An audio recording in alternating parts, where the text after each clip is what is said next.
Reading from Luke chapter 10, verses 38 through 42. Now as they went on their way, he entered a certain village where a woman named Martha welcomed him. She had a sister named Mary who sat at Jesus' feet and listened to what he was saying. But Martha was distracted by her many tasks. So she came to him and asked, "Lord, do you not care that my sister has left me to do all the work by myself? Tell her then to help me." But the Lord answered her, "Martha, Martha, you are worried and distracted by many things, but few things are needed. Indeed, only one. Mary has chosen the better part, which will not be taken away from her." There's a sacred place that mystics have always known about, a place where again and again we can return to find God. It's not a monastery, it's not a mountaintop, it's not somewhere removed from the ordinariness of life or even somewhere outside of ourselves. It's much closer than that. It's the space between the exhale and our next breath, between the last word spoken and the one not yet formed, between the person we are and the person we sense we were made to become. Most of us don't live there very often because the world we inhabit doesn't leave much room for in between.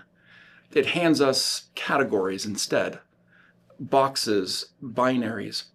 It tells us that everything and everyone can be sorted into either or extremes, like success or failure, winner or loser, victim or villain, right or wrong, right or left, friend or stranger, friend or enemy, sacred or secular, spiritual or physical, body or soul, head or heart, faith or doubt, patriot or traitor. Everywhere we turn, in politics, in relationships, in faith and culture, we're asked to squeeze the full complexity of human experience into these false choices. Pick a side, stay in your lane, choose. And yet something in us knows that life is rarely so simple, that the most important things, love, faith, healing, transformation, almost never happen at the poles. They happen in the tension. They happen in the threshold, in the space between. Jesus spent a lot of time in that space, and his entire ministry was a generous invitation to go there too. And nowhere is that space more familiar than in the story about these two sisters, Martha and Mary, and the night they invited Jesus to their home for dinner. In the story, Jesus is an extraordinary guest in the home of rather ordinary people, which is why Martha seizes this opportunity to pull out her best china, to chill the Chardonnay, kick off all four burners, and do the full-scale Martha Stewart routine. She's determined to turn this meal into a labor of love. So she cooks the meal and sets the table, cleans the kitchen, washes dishes. Her sister Mary, on the other hand, never even leaves the table.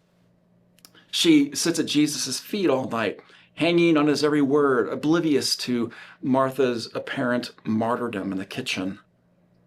And we can see it all unfolding, the tension building with every dish she carries, every pot she stirs, every glance through the doorway at her sister just sitting there.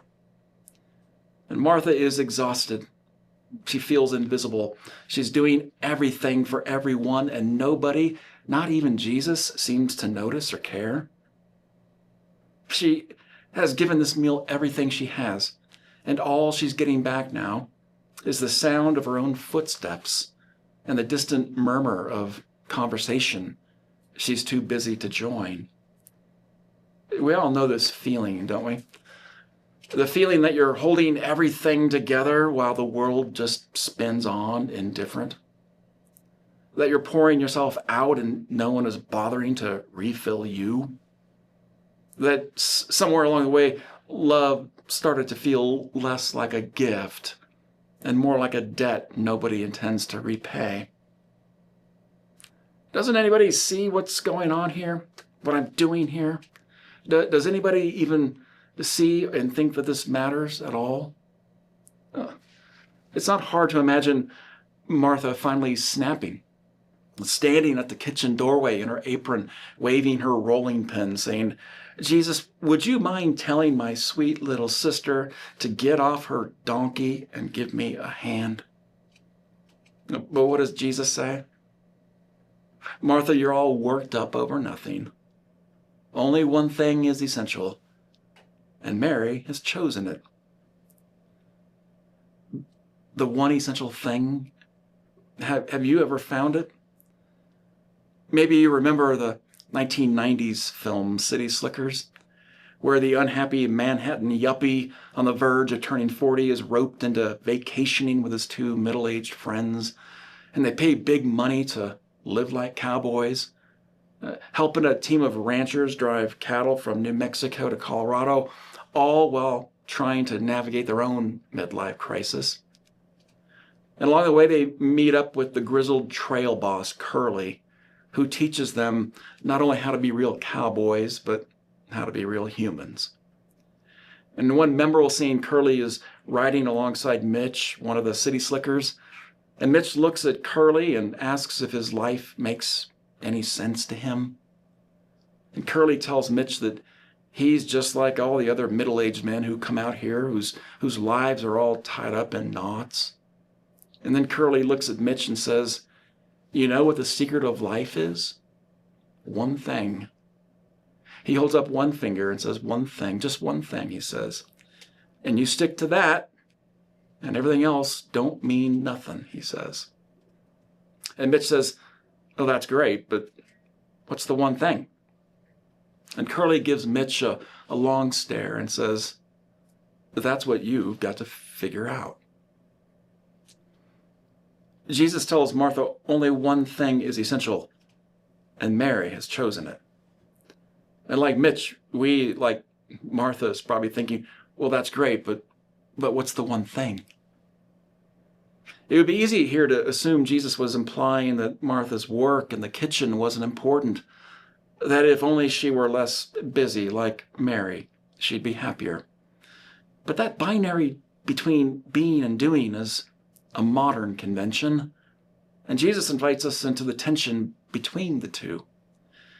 For Jesus, the one essential thing is not either being or doing. It's the grace and growth that happens in us whenever our being, our doing, becomes a way of being, and our being a way of doing. Let me explain this way. There's a rhythm to everything. You inhale, you exhale, you inhale. And there's a rhythm to your breathing that's essential to keeping you alive. One is not more essential than the other. Life, breath, growth, it happens between the two. You sleep, you wake, you sleep. There's a biological rhythm to your life. In the morning, your body fires cortisol and adrenaline to give you enough energy to meet the day's challenges. And by nightfall, your body releases melatonin to prepare you for sleep. There's this organic rhythm to your life, to your body. It's essential. Between the sleeping and the waking, restoration happens, growth happens, integration happens. There's a rhythm to creation. Day dissolves into night, night gives way to morning. Winter yields to spring. Spring ripens into summer. Summer softens into fall. There's a rhythm to the seasons. There's a rhythm to everything. There's a rhythm even to our souls, to our inner world. There's a rhythm to resting and working, to contemplation and action, to listening and responding, to being and doing. But what happens to us when this rhythm is broken? When we only exhale and forget to inhale, we suffocate. When we only work and forget to rest, we burn out. When we only rest and never act, we stagnate. When we only serve and never sit, we grow resentful. When we only give and never receive, we grow empty. When we only do and never be, we forget who we are, which is where Martha is in this story. She's not wrong to be working and serving. In fact, she's actually doing what love looks like in the first century household: preparing, serving, tending to the details that make hospitality possible. Her labor, her sacrifice is not trivial.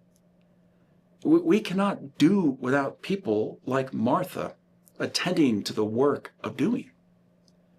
The Marthas of the world make this world go around. And this Martha in the story reminds us that a kitchen can be as sacred as a sanctuary. But Jesus knows something about all of us Marthas.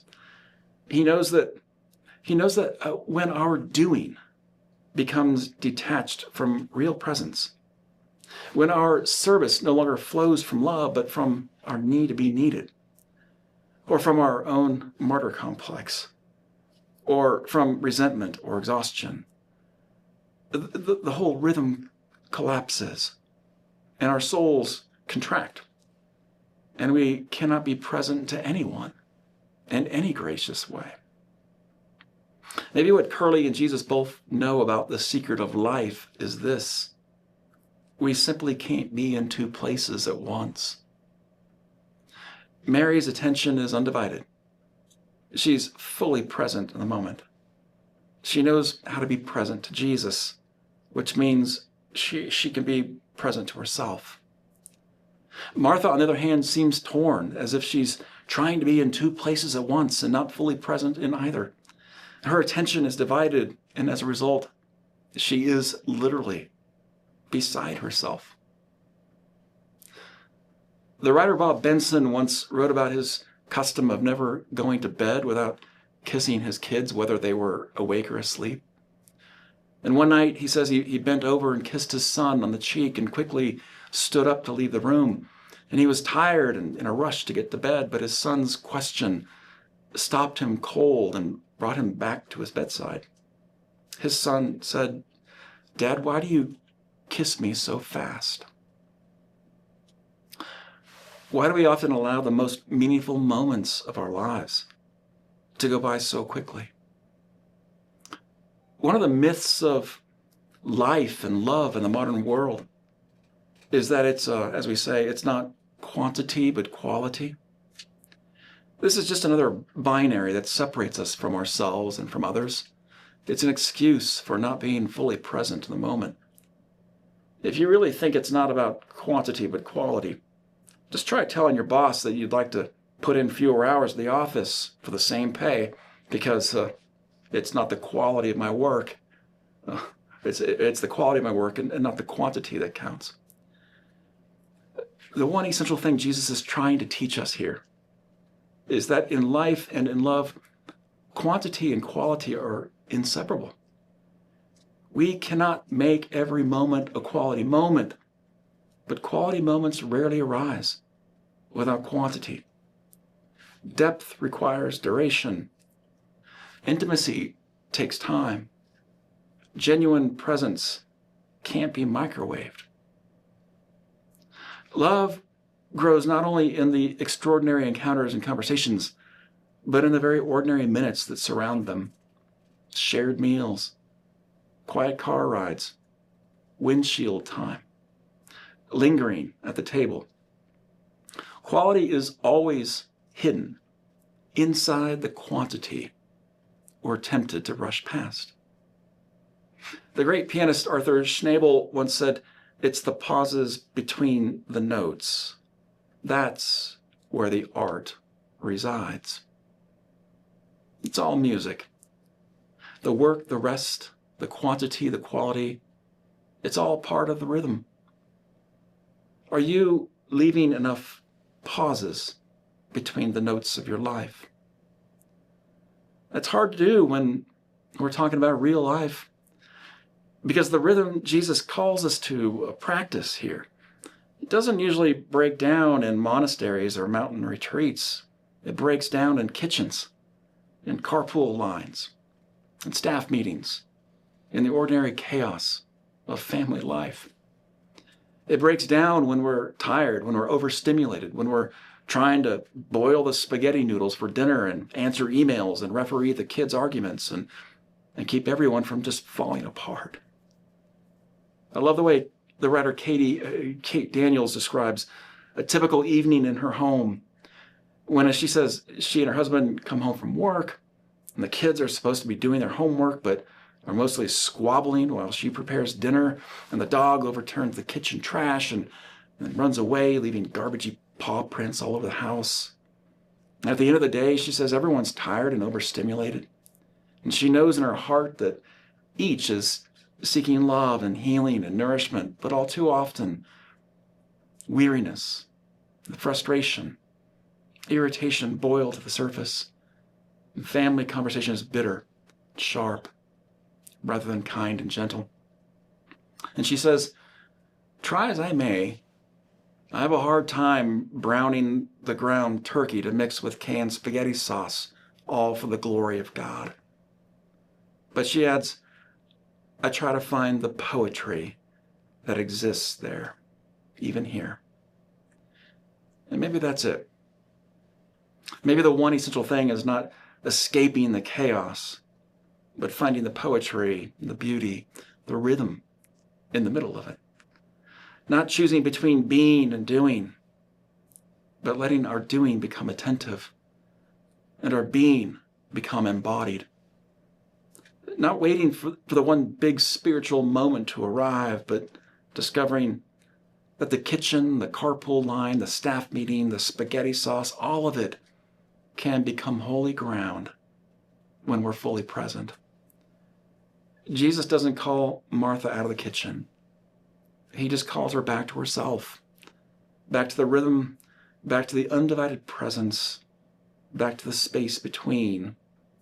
That's where the beauty resides and where the music plays. That's where God is. Which means the most important question here isn't, am I more like Mary or Martha? The essential question is, am I present? Is my life in rhythm? Because the grace we're all longing for is not found at one extreme or the other, but right there in that space between. Our takeaways for today: we were made for rhythm, not relentless motion. Being present is the one essential thing. The holy is hidden in the ordinary.